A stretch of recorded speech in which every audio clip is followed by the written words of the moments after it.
আলামিন, এটা তার জাতিগত নাম আল্লাহ। আল্লাহ তাআলার সিফতি নাম আছে 99টি, কিন্তু আল্লাহ তাআলার সত্যগত নাম একটি আল্লাহ। এই আল্লাহ বলার দ্বারা 99টি নামের হক আদায় হয়ে যায়। والله الذي لا إله إلا هو الملك القدوس السلام المؤمن المهيمن العزيز الجبار المتكبر الخالق البارئ المصور الغفار القهار الوهاب الرزاق الفتاح العالم القابض الباسط الخافض الرفيع المعز المذل السميع البصير الحكم العدل اللطيف الخبير الحليم العليم الغفور الشكور العليم الكبير الحفيظ المقيت الحسيب الجليل الكريم الرقيب المجيب الواسع الحكيم الودود الماجد البعيد الشهيد الحق الوكيل القوي المتين ولي الحميد المحسن المبدع المحيي المميت الحي القيوم الواجد الماجد الواحد احد الصمد القادر المقتدر المقدم المؤخر الأول الآخر الظاهر الباطن والمتعالي البر التواب المنعم المنتقم الأفضل المالك الملك ذو الجلال والإكرام الرب المقسط الجامع الغني المغني المعطي المانع الضار النافع النور الهادي البادع الباقع الوارث الرشيد الصبور এগুলো আল্লাহ তাআলার সিফাতি নাম, গুণবাচক নাম।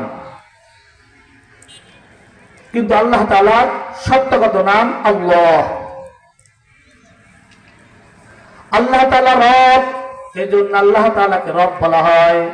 আল্লাহ তাআলার ভিতরে রহিমের গুণ আছে, রহিম বলা হয়। রাজ্জাক, সাত্তার, গফফার, কারীম, রহিম, এগুলোর গুণে গুণান্বিত আল্লাহ তাআলার জন্য আল্লাহকে গফুর, শাকুর, আলিউল কবির, হাফিজুল নামে ডাকা হয়। কিন্তু আল্লাহ যে আল্লাহ,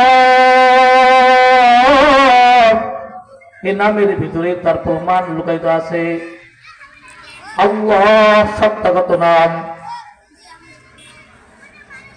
বিভিন্ন ধর্মের বিভিন্ন উপাসনায় পূর্বদের নাম আছে। ঈশ্বর, ভগবান, গড। ভগবানের প্রথম ভ বাদ দিলে হয় বান।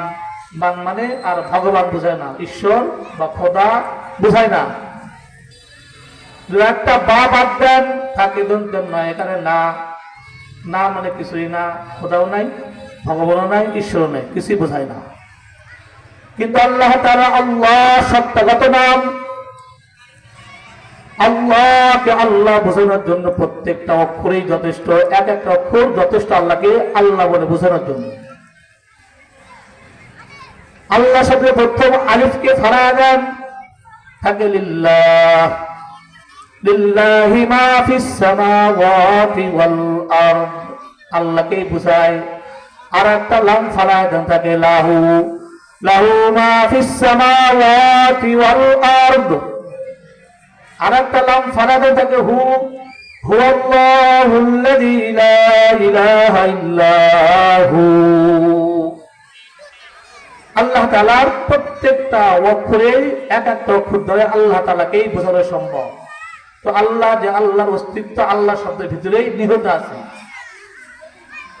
আল্লাহ তাআলার গুণবাচক নাম এবং আল্লাহ তাআলার সত্তাগত নাম, এর দ্বারা বোঝা যায় আল্লাহ এমন একটি শব্দ যে আল্লাহ তাআলার নাম উচ্চারণ করলে সমস্ত প্রকার প্রশংসা আদায় হয়ে যাবে। সে আল্লাহ তাআলা কি করো? প্রশংসা আদায় করো মুখ দ্বারা, জবান দ্বারা বলো আলহামদুলিল্লাহ। বান্দা সুখে থাকবে, দুঃখে থাকবে, সর্বাবস্থায় বলবে আলহামদুলিল্লাহ। তাহলে আল্লাহ তাআলা নিয়ামতকে বাড়ায় দেবে। সেই আল্লাহ তাআলা বলতেছেন আলহামদুলিল্লাহি রাব্বিল আলামিন। প্রথম আয়াত আল্লাহ তাআলা নিজের নামের সঙ্গে এমন একটি গুণবাচক নাম জড়াইছেন, নিয়ে আসছেন রব, যেটা সমস্ত মাখলুকাতের জন্য প্রযোজ্য, প্রয়োজন। পালনেওয়ালা রব, প্রতিপালনকারী, আল আলামিন, সমস্ত জগৎ সমূহের রব। রব মানে রব রুবুবিয়্যাত থেকে পালনকর্তা, পালনকারী। আল আলামিন, বিশ্ব জগৎ সমূহের।